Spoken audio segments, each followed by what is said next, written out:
কোরআন ও হাদিসের আলোকে মানুষের পরিচয়। সর্বপ্রথম আমি বলবো মুত্তাকিদের পরিচয়। সূরা বাকারা 1 থেকে 5 আয়াত।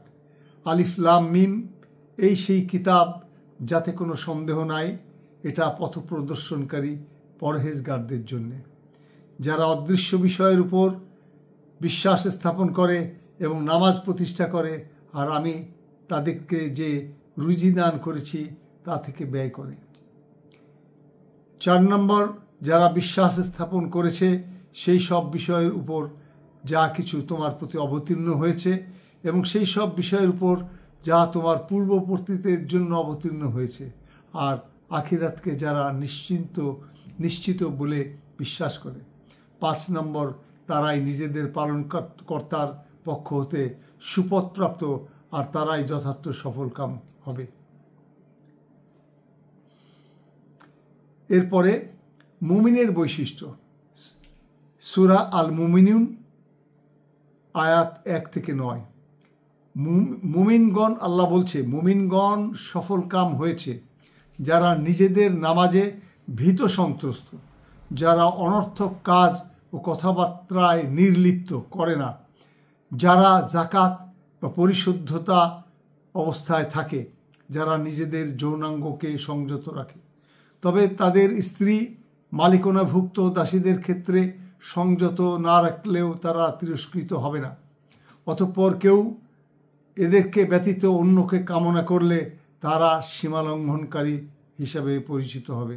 এবং যারা আমানত ও অঙ্গীকার সম্পর্কে হুঁশিয়ার থাকে এবং যারা তাদের নামাজ সমূহকে সংরক্ষণ করে।